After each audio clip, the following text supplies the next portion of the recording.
No, zdaj na vrsti pa čarovnija, ker bom jaz avto odklenil, pa pazi, kaj se zgodi. 3, 4, zdaj. A?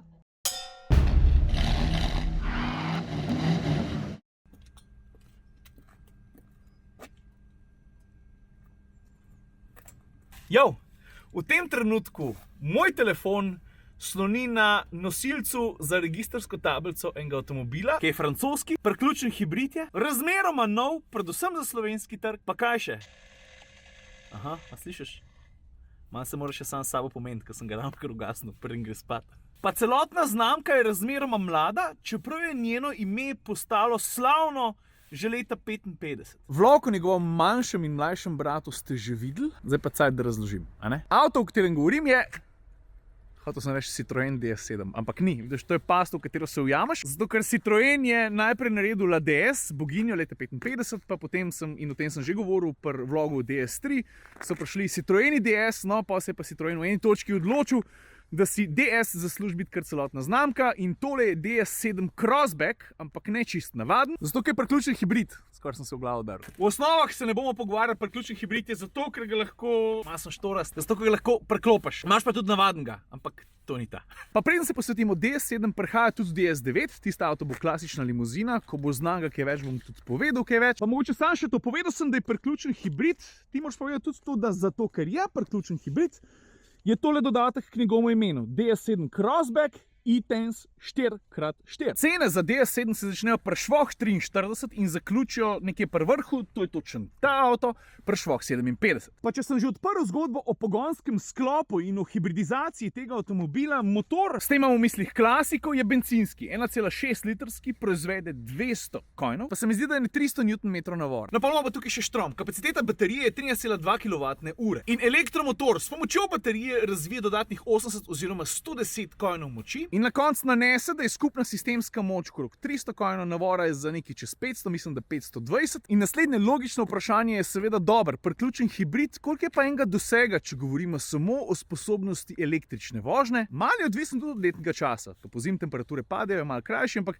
generalno bi rekel, da tam zdaj ne švoh 40. To ni grozno veliko, se strinjam, ampak razmišljaj tako, elektrika ti pomaga v vsakem primeru ves čas. Elektrika ti omogoča tudi 4-kolesen pogon. Čak malo, kaj pa takrat, ki štroma zmanjka, ker na zadnjo os avto vrže samo električen navor, nič drugega. V bistvu to ni noben problem, ker takrat, ko zmanjka štroma, se bencinski motor spremeni v generator električne energije, kar pomeni, da tebi na zadnji osi nikoli ne fali navora. Pa še malo bomo pri elektriki ostali, avto doma na običajni šukov tičnici nafilaš v, koliko smo rekli, dobrih 4 urah, če imaš pa wallbox, je pol pa uri 45. No in to nas po čist naravni poti pripelje tudi do ekonomičnosti, do porabe. Če je vožnja zmerna, če imamo opravka predvsem z relacijo, potem se zna poraba spustiti, mislim, z lahkoto, tudi pod 5 litrov. Ampak v trenutku, ko pa ti v to kombinacijo vržeš avtocesto, je pa lahko dosti višja. Logično. A veš, ne pozab, da avto tehta švoh 2 tone, oziroma tono 900, pa še neki, plus potniki. In pa ni nič čudnega, če ti poraba zraste tudi do 7-8, sploh če si dinamičen voznik. Ok, zdaj pa že cajt, da se počasi posvetimo tudi detajlom pa obliki. Malo mi je všeč, da se avto igra tudi z black on black kombinacijo, ki je zelo tako pritajena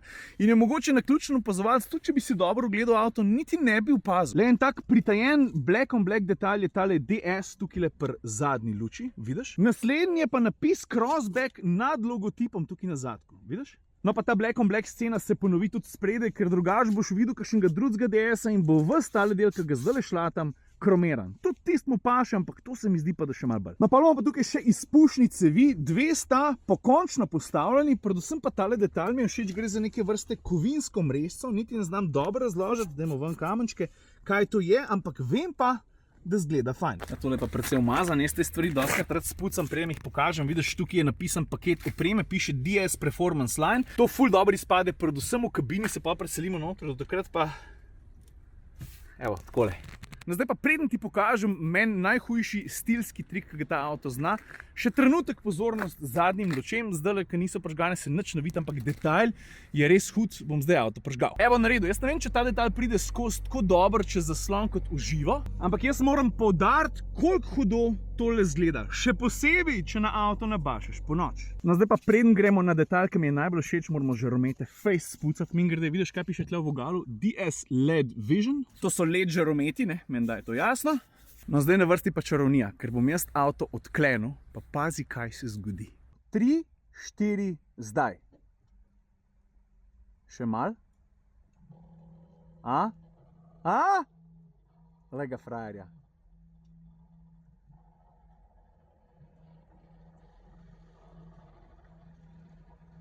Dej ne mi reči, da ni to čist huda fora. Vem, predvsem služi, ne vem, malo rad šova naredi. Pač on ima zgodbo, ki jo vsakič znova pove, ko ga ti odkleneš, ne? A ni to lepo, da preden se odpelješ, pa ko se od njega posloviš, da ti on še nekaj pokaže. No in to, kar sem ti zdaj pokazal, se ful lepo vklapla v celotno zgodbo, ki jo DS poudarja non-stop in vse skupaj se začne že pri logotipu. Če pogledaš črko D, je to v bistvu en del tiste grobe obliki diamanta ali pa briljanta, ker sem ravno kar zvedel, da diamanti so ro, tisti, ki je pa pol popeglan na vse strani pa zrezan, tisti je pa pol briljant. No in vsa ta zgodba nas je zdaj končno pripeljala do trenutka, ko se usedemo v kabino. Zaradi paketa opreme DS Performance je občutek zelo športen. Vidiš, koliko je ne Alcantara na sredinskem grebenu, na armaturni plošči, na vratih, na katerih telefon sloni, predvsem pa, ko ti avto zalaufaš s pomočjo gumba tukaj nad zaslonom, se ti pokaže še en lušten detajl. Lej, pazi zdaj, 3, 4, zdaj.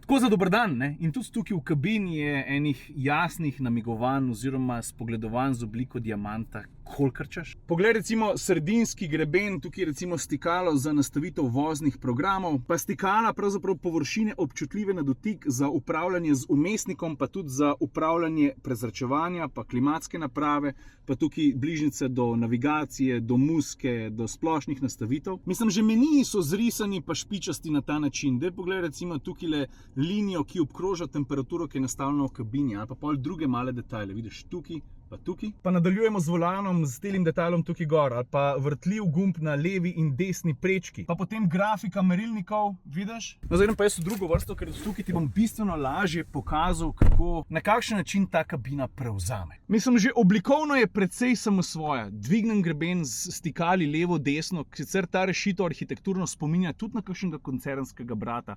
Ampak če pogledaš celostno, če upoštevaš materiale, pogledaj Alcantaro na levi, sedeži, na armaturni plošči, pa na sredinskem grebenu tudi, do vratih sploh ne govorim. Pri DS-u zelo dobro vedo, kako narediti ali pustiti res hud ambientalni vtis. Veš, jaz se s tem avtom vozim že kar nekaj časa in čist vsakič, brez izjeme, ko se usedem v ta kokpit, vsakič je feeling, se res, takole je tukaj. The best, ko se mi tega piščanca vidi. Ne vem, nisem vajen takšne ekstravagantnosti. Seveda ima pa vse skupaj tudi svojo ceno.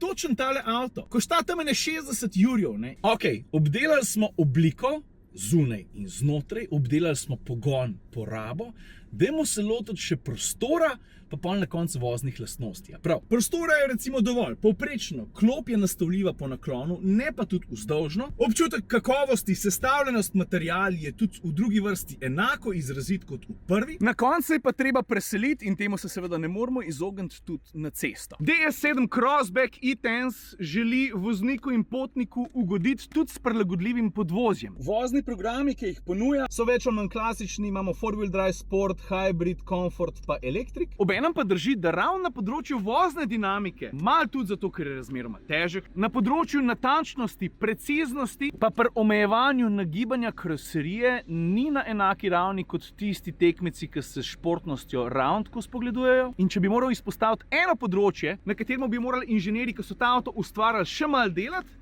bi bila to vozna dinamika. Morda raven zato, da bi boljš upravičil ta športen karakter, ki ga tudi zna imeti. Ker nekaj je treba priznati. Najboljši v tem segmentu, ko je avto postavljeno na cesto, znajo enako dobro združevati dinamiko in udobje. Pa nekaj sem še pozabil prej, ko sem govoril o zmogljivostih pa pogonskem sklopu. Ne pozab, ta avto od 0 do 100 pospeš v 5,9 sekunde.